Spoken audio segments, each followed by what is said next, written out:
George Karlaftis is going to be furious and have his best season ever. We're going to tell you why right now. From the land of the free and the home of the Chiefs, this is the Locked On Chiefs podcast. Welcome in, Chiefs Kingdom. Nice to see you. Thanks for joining us here on the Locked On Podcast Network, your team every single day. This is Locked On Chiefs, and we appreciate you everydayers who listen to us every single day because we put it out for you year-round. You're always going to have content from us, so you know what's going on with your team.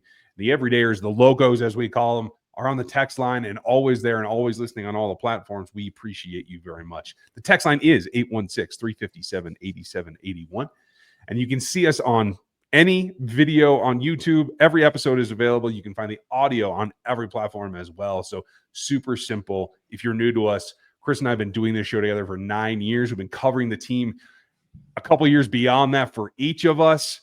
I come from a coaching background, 20 years doing something in some level of football. And a lot of this goes into it. Chris's experience with the cap and managing comes a long way as well. So we're going to give you maybe a unique perspective if you haven't listened to the show before. Welcome to today. We're going to cover the logistics of the 2022 class. What is their longevity? And from the top to the bottom, what that class is, that's coming up later in the show. The Trent McDuffie extension timing. He should be goal number one. We're going to tell you why, when, and how coming up. But the thing that we haven't talked about enough, no one is giving George Karlaftis enough clout. And we all know, if you have been here for a while and you do know us, that I didn't have a first-round grade on George Karlaftis. He was taken 30th overall by the Kansas City Chiefs, and I had him as a top 10 of the second-round type guy. He's outplayed my draft expectations. He deserves the extension he's going to get. The Chiefs have placed the fifth year on him, so this upcoming fourth season of his is his chance. It's not a free agent year like we always talk about, and like Terez used to as well, but this is a chance to solidify, hey, you don't want me to play on the fifth year. You want to sign me to extension. He's come in OTAs. He looks leaner. He looks quicker by all accounts. Everyone that I've spoke to that's at practice feels that he's actually stepping into what is the next evolution of his game that is still power-based, but can be a little bit more all-around. And I think that's the key. With additions, I think this could be George Karlaftis' best season because of those facts. Could be. And I will disagree with you a little bit. I do think that this is a contract year for him. I know technically it's not because he has another year after this one. But this is, if he doesn't get an extension before, which I'm not going to put it out of the realm of possibility that Kansas City gets something done before the season starts. Because I think they want to get something done with Karlaftis. I think they wanted to get something done with McDuffie. So it's not going to shock me if they get something done before the season.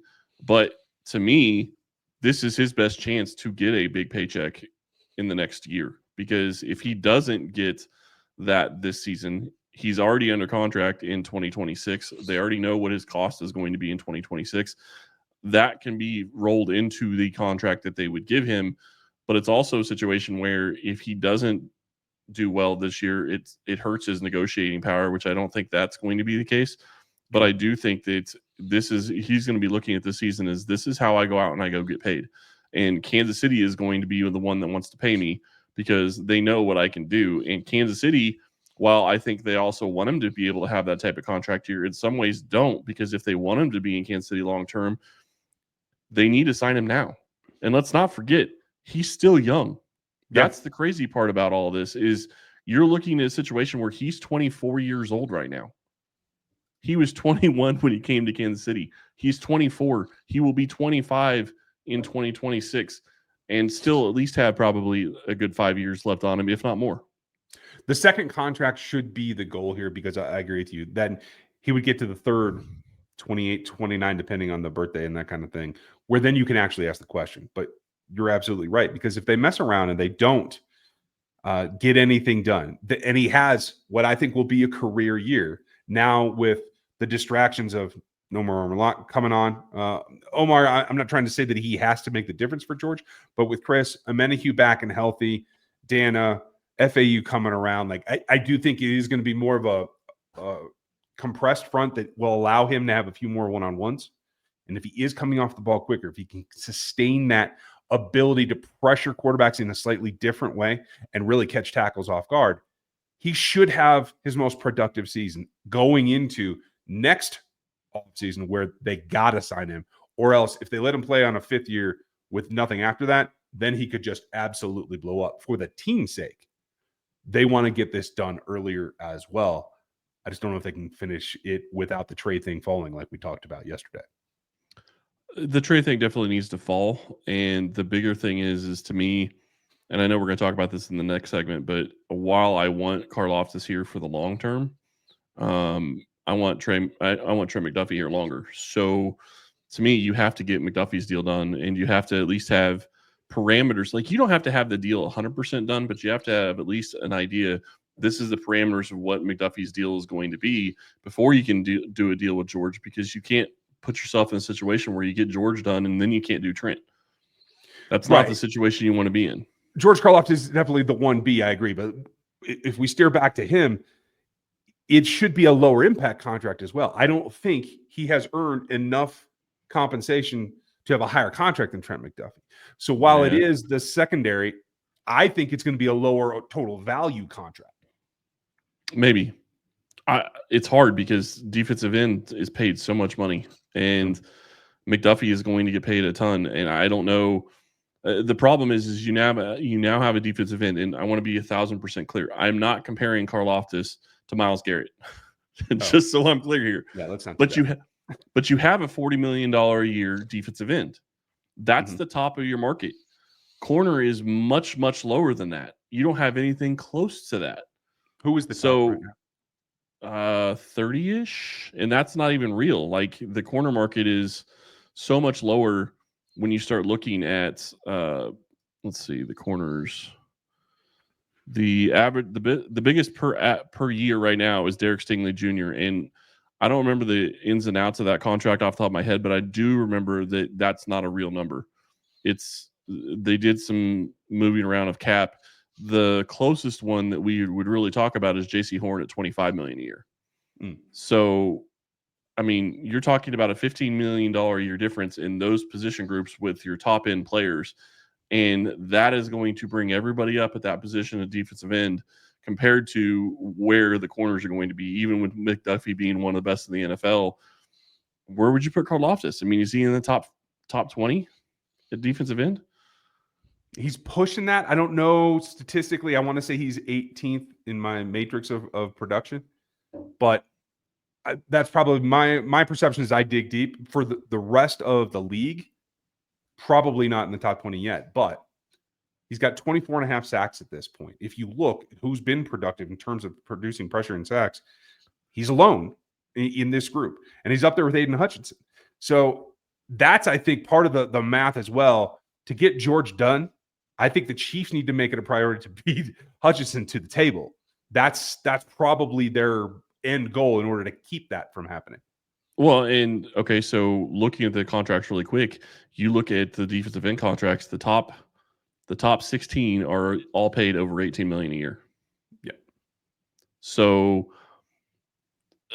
and there's no way that Karlaftis is going to come in at under $18 million a year. I just don't think that's reality. So my point is I don't know. I mean, even if he's not top 20, he's going to get paid in that range, would be my guess. He's going to get paid over $18 million a year. I think you get paid probably over $20 million a year.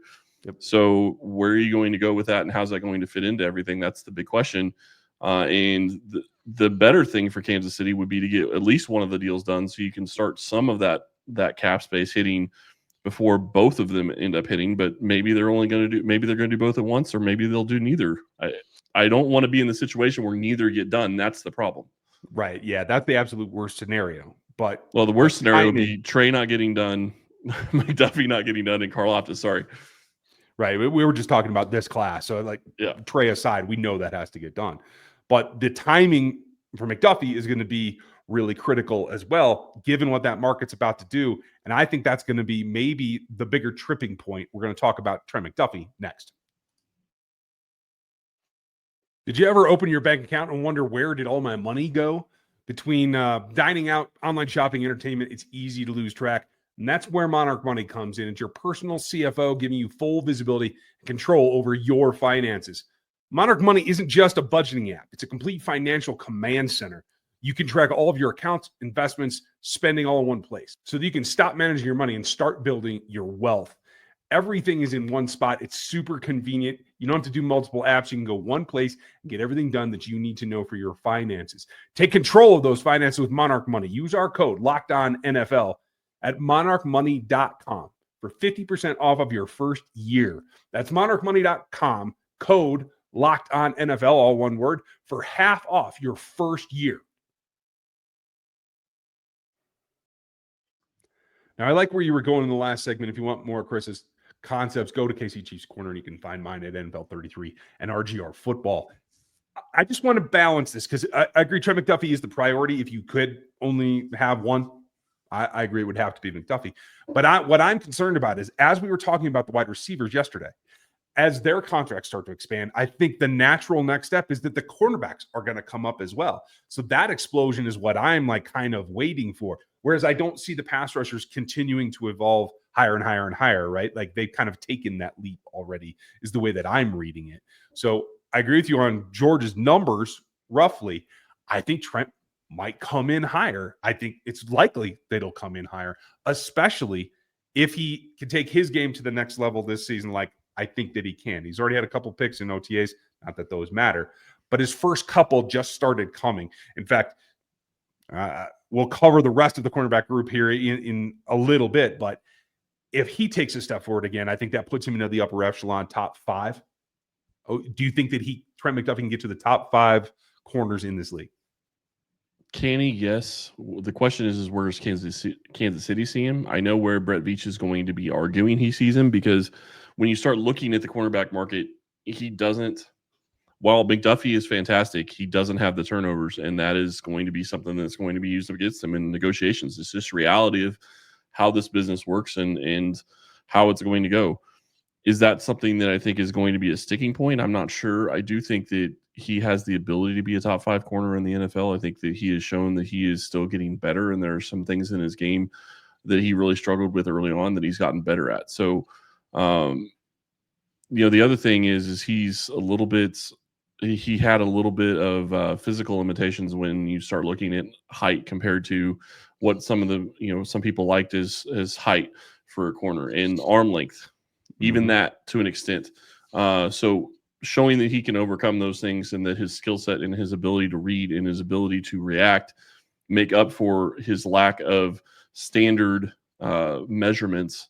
I do think that he could be a top 5 corner when it comes down to it. The question is Kansas City willing to pay him that?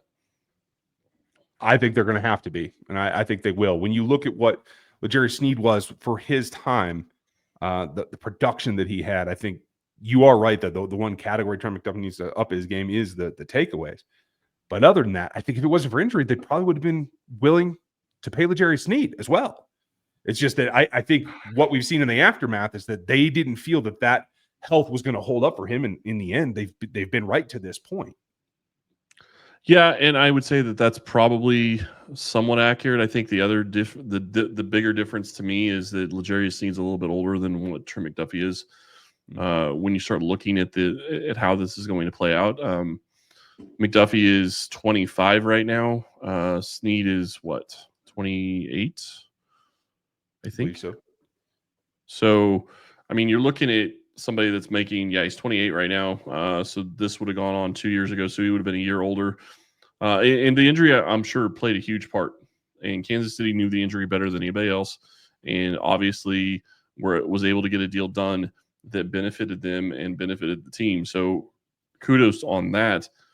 I just don't know that while Sneed was great on the field, did he show more than what McDuffie has shown in his first 3 years? I don't think so. I think it's close. Sneed took the ball away more, sure. Yeah, absolutely. But I don't know that they were on the same level. I think McDuffie started probably a little slower than Sneed did, but I think McDuffie's overtaken him. And other than turnovers. Exactly. Other than the production metric, right? In terms of being able to cover and be the versatility. I know L'Jarius played inside as well at times, but I think you're right in terms of like day-to-day mirroring routes against the top receivers. I agree with you that I think Trent McDuffie has surpassed him. Does that reward? I think that it does. And I think there's a very different physical aspect to what the projection is for the second contract for those two players. Yeah. Well, and you know, the bigger thing, and like you kind of said, was like the injury really kind of took it out of the Chiefs' hands. I mean, they knew they were going to franchise tag him. They probably had no intention of signing him to a long-term deal. That's not the case with Trent McDuffie. He's not had an injury history. He missed a couple of games his rookie year, I believe, with a hamstring, but he hasn't had really any injury issues outside of that. And so you're in a situation where you have a guy that is 25 years old. Corners will play at least till 29, 30, 31 sometimes, depending on the corner and their style and what makes them good. And the nice thing about McDuffie is it's not his speed, which he will lose as he gets older. It's his instincts. It's his, you know, his brain, his football IQ. Those are the things that you can continue to use, and your speed can lack a little bit. So his speed isn't going to be something that's made him the corner he is. It's helped, but it hasn't made him the corner he is. So I do think that actually helps him have a longer career than a guy like, than corners that are built on their speed. Yeah, it makes a ton of sense. And hopefully that allows for that longevity to go. But Trent's not the only one that has to last. What does the whole class's longevity look like? That's next.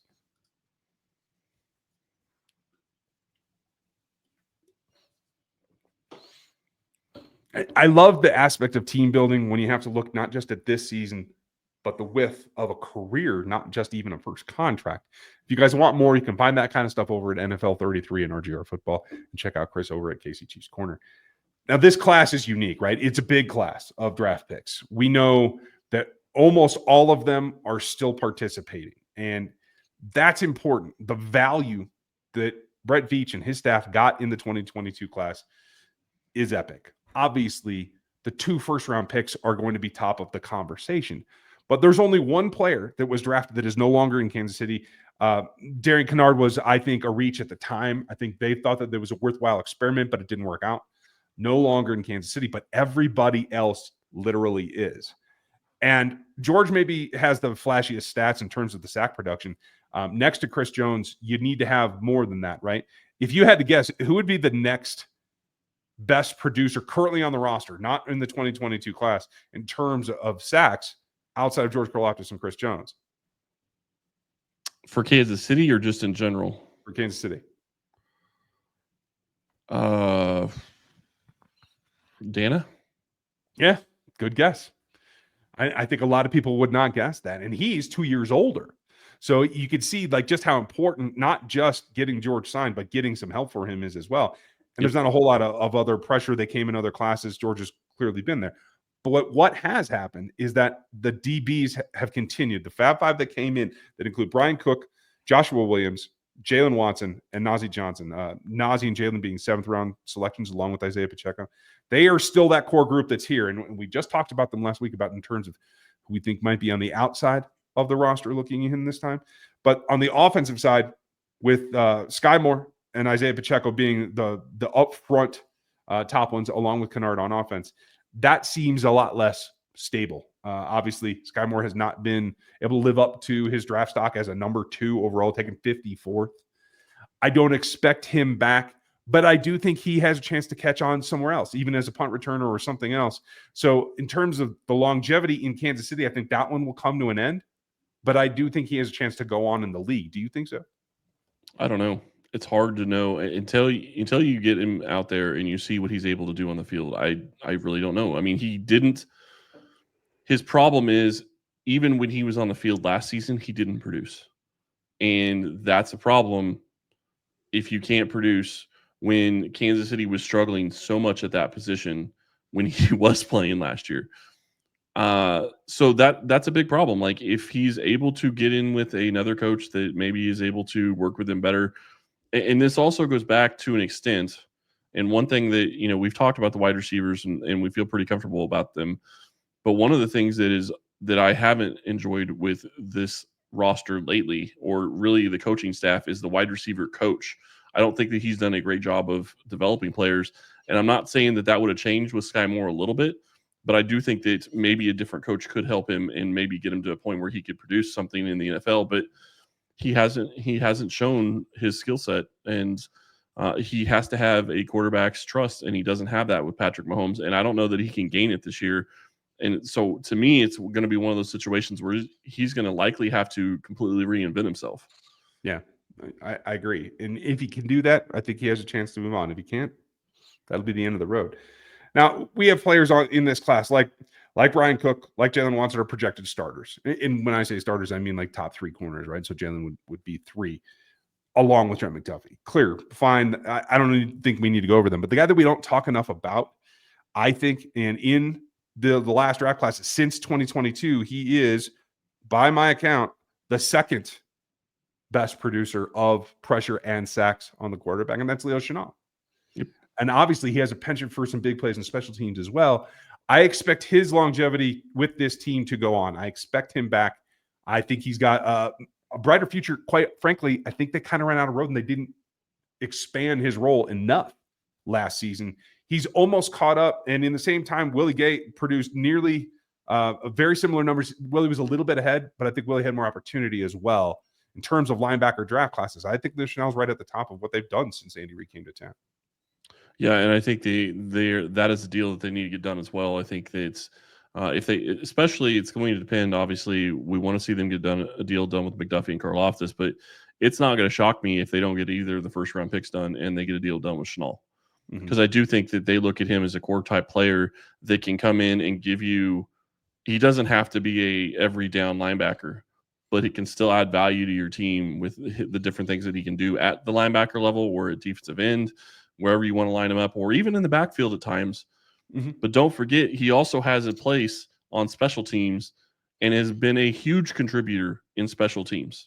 So that's also something that, I mean, he helped win them a game last year, and he's done it. He did it in the playoff. He did it in the Super Bowl too.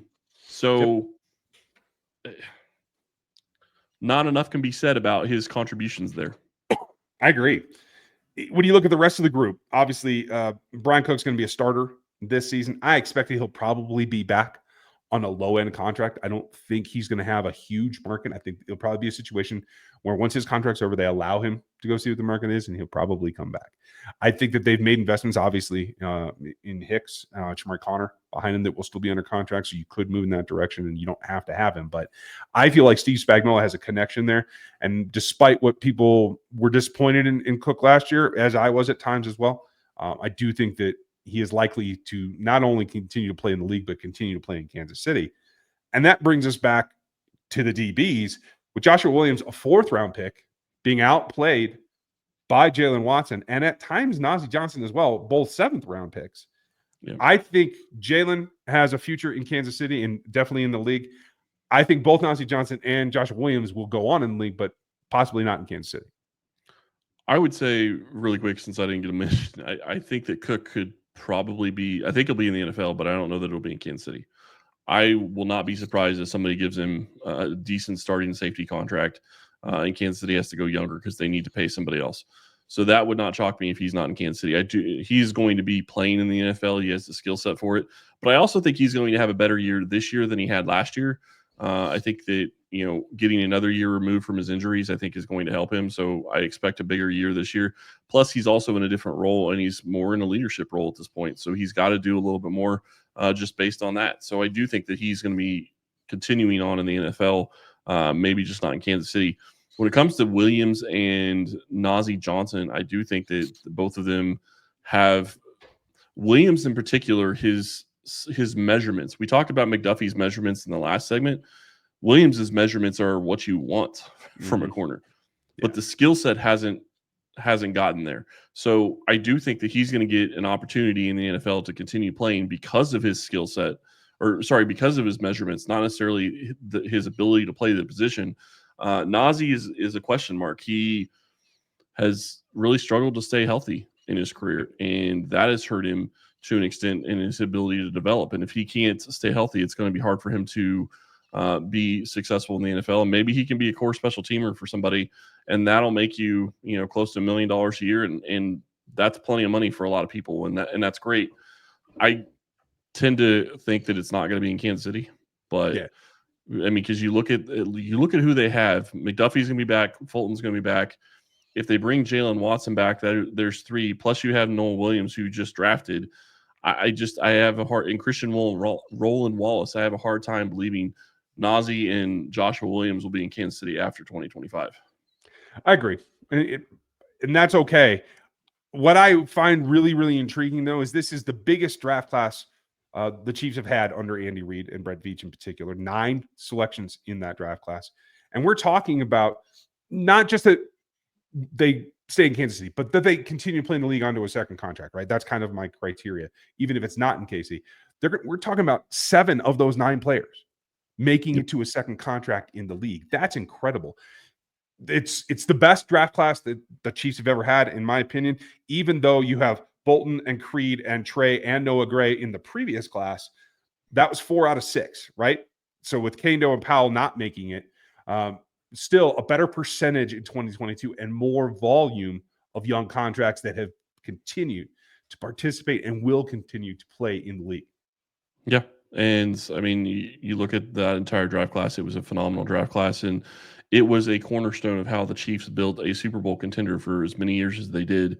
And a lot of those players have only known to be in a Super Bowl on it's a rough life. That's crazy. It's just crazy. I mean, you look at it, if they make the Super Bowl this year, that entire draft class will have been in Kansas City for their 4-year contracts and made the Super Bowl every single year. Yeah. May not have won it every year, but they will have made the Super Bowl every year if they make it this season. And that's all they will know. For those of you who have been here for a long time, been a Chiefs fan for a long time, we are a long, long, long, long ways from the days of Todd Haley. So cheers to you for being with us. Make sure that you're with us tomorrow. Matt Derrick will be back. We will have more all week long as we get ready for the last week of OTAs and getting ready for mandatory minicamp coming up next week. So thanks for your time. Thanks for your patience. Make sure you like and sub and hit that bell and get on the text line at 816-357-8781 if you want to get the direct links. Thanks for your time. We'll talk to you tomorrow.